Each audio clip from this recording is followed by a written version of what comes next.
एक यूथ लड़की जो अपने लेखिका बनने के सपने को लेकर जिंदगी के संघर्ष झेल रही होती है। उसके इरादे मजबूत होते हैं और जज्बा तूफान की तरह। लेकिन फिर भी इस अनएम्प्लॉयमेंट की दुनिया में, इस प्रतिस्पर्धा की दुनिया में वो हार नहीं वाली होती है। तभी उसके लाइफ में एक पेंटर का प्रादुर्भाव होता है। वो पेंटर उसकी लाइफ में टर्निंग पॉइंट बन के आता है। एक खत ने उसकी लाइफ को पूरी तरह से चेंज कर दिया। खत में अपना नाम पाकर वो बहुत हैरान रह जाती है। और सबसे हैरान तो तब होती है जब वो डायरी में लिखे हुए शब्दों को देखती है। और एक मोड़ ऐसा भी आता है जब अनाथालय में पहुंचकर वो अपना ही पेंटिंग देखती है और हैरान रह जाती है। और ऐसा क्या कुछ होता है कि उसकी लाइफ जो अब हार की तरफ बढ़ रही है, जो अब गिव अप की तरफ बढ़ रही है, अपना संघर्ष भूल कर उस सफलता की चमचमाती दुनिया में प्रवेश कर जाती है। नमस्कार दोस्तों, मैं प्रभात आप सबका स्वागत करता हूँ अपने YouTube चैनल कहानी एहसास की में। आज मैं आपको एक ऐसी कहानी सुनाने वाला हूँ जिस कहानी से आप ना सिर्फ आनंद का अनुभव करेंगे, मज़े लेंगे, बल्कि उस कहानी से कुछ ऐसी सीख जीवन के बारे में आप लेंगे। मुझे आशा है कि आप शायद ही भूल पाए। इस कहानी में हम आपको एक ऐसी लड़की की कहानी बताएंगे जो लड़की ज़िंदगी में सब कुछ करती है सफलता पाने के लिए, लेकिन कोइंसिडेंस हमारी दुनिया में किस तरह से काम करते हैं और इस दुनिया में गॉड के थर्ड प्लान को हमारे आपके और प्लान के बीच जो गॉड का प्लान होता है वो किस तरह से इम्प्लीमेंट होता है और हम असफल होते होते सफल बन जाते हैं, ये दिखाएंगे। तो इस कहानी को अंत तक ज़रूर देखिएगा, क्योंकि ये कहानी आपको ना सिर्फ रोमांच और थ्रिल देने वाली है, बल्कि आपको पूरी तरह से इंस्पायर भी करेगी। तो आइए सुनते हैं पूरी कहानी। खोया हुआ खत। शिमला की ठंडी सुबह। एक युवा लेखिका आशा अपने लकड़ी के पुराने कॉटेज में बैठकर कुछ लिख रही है। सामने कॉफी का एक कप पड़ा है और पीछे खिड़की के बर्फबारी हो रही है। दरअसल वह एक उपन्यास के लिए एक कहानी ढूंढ रही है। एक ऐसी कहानी जिसमें डर भी है और उम्मीद भी। तभी अचानक सामने उसे एक डाकिया आता हुआ दिखाई देता है। वह डाकिया दरअसल कॉटेज के समीप ही आ रहा था। कॉटेज के पास आकर वह डाकिया रुकता है। रुकने के बाद आशा को एक चिट्ठी देता है। चिट्ठी देते हुए कहता है, मेम साहब, ये चिट्ठी आपके लिए है। आशा वह चिट्ठी हाथ में लेती है। वह चिट्ठी दरअसल एक पुराना लिफाफा होता है। एक ऐसा लिफाफा जिस पर काफी धूल जमी हुई है। ऐसा लगता है मानो वह बहुत दिनों से पोस्ट ऑफिस में रखी हो। आशा उस चिट्ठी को ध्यान से देखती है। उस चिट्ठी के ऊपर ही लिखा है, आशा के लिए। आशा, अगर तुम यह पढ़ रही हो तो शायद अब मैं नहीं। आशा आश्चर्यचकित हो जाती है, बिल्कुल स्तब्ध रह जाती है। वह चिट्ठी दरअसल किसी आर्यन नाम के शख्स का था। एक ऐसा शख्स जिसे वह जानती तक नहीं थी।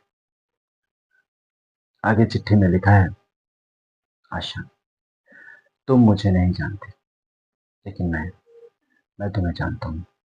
मैं तुम्हें वर्षों से जानता हूँ। याद करो वो दिन जब पहली बार तुम अपने घर से अपने सपनों के लिए निकल पड़ती हो। एक अकेली लड़की जो अपने सपनों के लिए अपने घर से निकल पड़ती है, वो भी बिना किसी गॉडफादर के। उस दिन तुम ट्रेन में बैठी हुई थी। ट्रेन के जिस कंपार्टमेंट में तुम बैठी थी ना, उसी कंपार्टमेंट में सामने वाली सीट पर मैं भी बैठा हुआ था। शायद तुमने नोटिस ना किया हो। याद है? याद है तुमने उस दिन कुछ कहा था? क्या कहा था? अगर याद करो तो तुमने उस दिन कहा था कि एक दिन मैं कुछ ऐसा लिखूंगी कि पूरी दुनिया खुद पर यकीन करने लग जाए। यकीन मानो, लोगों को खुद पर यकीन आए या ना आए, आया हो या ना आया हो, वह दिन मेरी लाइफ का एक टर्निंग पॉइंट, मील का पत्थर साबित हो। उस दिन उस दिन मैंने क्या सीखा, उस दिन तुमने मेरे लिए क्या किया, ये शायद बताना मुमकिन नहीं, पर हाँ, वो दिन मेरी लाइफ का इम्पोर्टेंट डेज था। आशा आश्चर्यचकित पड़ जाती है, एक व्यक्ति मेरे बारे में इतना सब कुछ कैसे जानता है। एक अजनबी जिससे मैं कभी मिली नहीं, वो मेरे बारे में इतना सब कुछ कैसे जानता है।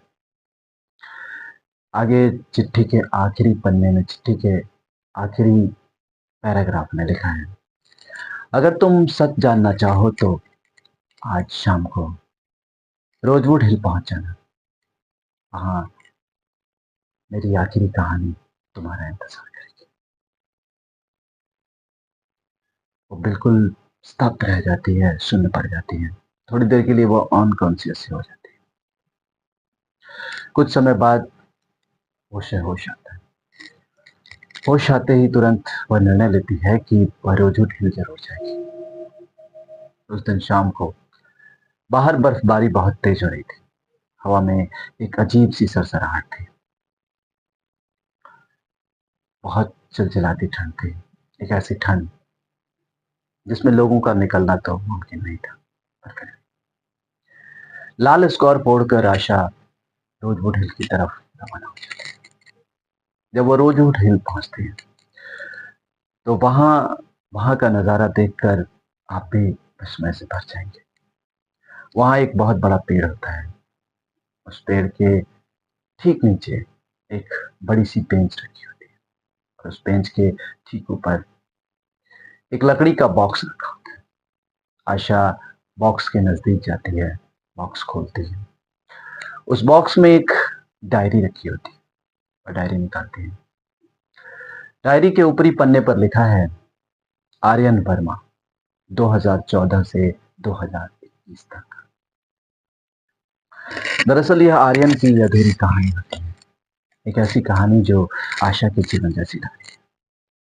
आशा आगे पलटती रहती है पन्नों को।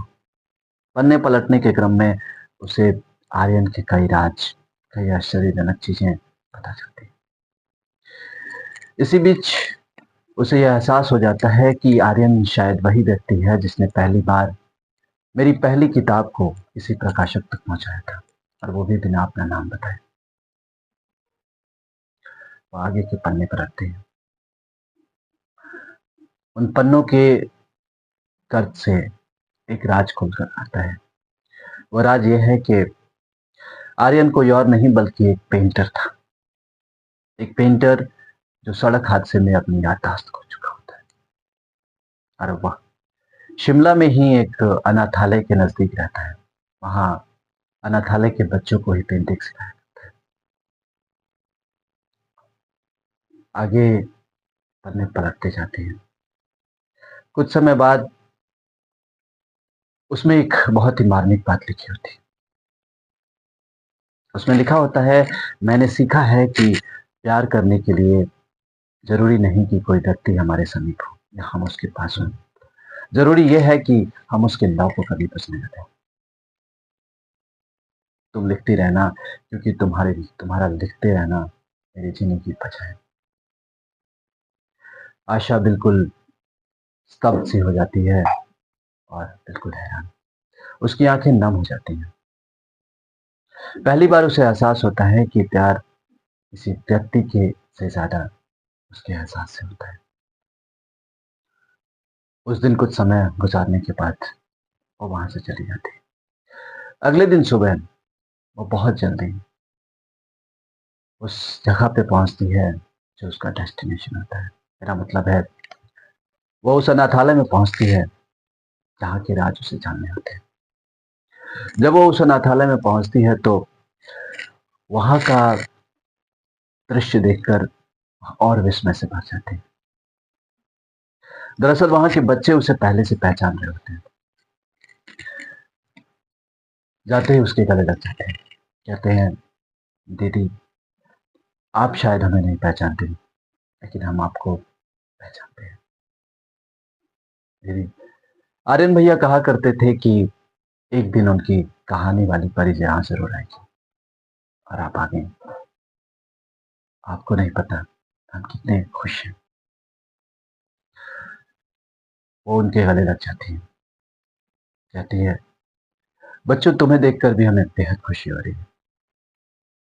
उनके साथ बहुत सारा समय स्पेंड करती है, उन्हें खाना खिलाती है, उनके सर पे हाथ रखती है, उनके साथ उस अनाथालय का चक्कर भी लगाती है। बहुत समय व्यतीत हो जाने के बाद जब वह एक कमरे में बैठी होती है, तभी अचानक उसकी नजर एक पेंटिंग पे पड़ती है। वह पेंटिंग दरअसल एक लड़की की होती है। एक लड़की जो अपने कॉटेज में बैठकर कुछ लिख रही है और पीछे खिड़की के बर्फ गिर रही है, बिल्कुल आशा जैसी। आशा की आंखें फिर से नम हो जाती हैं। आशा बिल्कुल भावुक हो जाती है।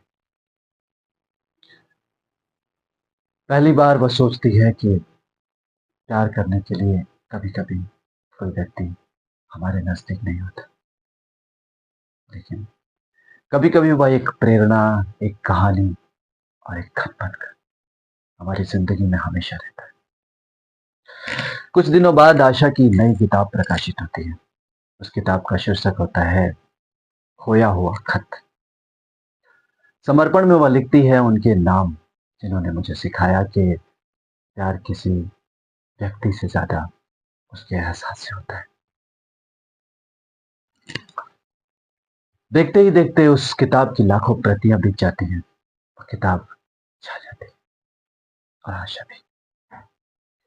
वह किताब दरअसल कोई महज एक किताब नहीं थी, बल्कि एक आत्मा की रोशनी थी, जो अब आशा के जीवन को रोशन कर चुका था।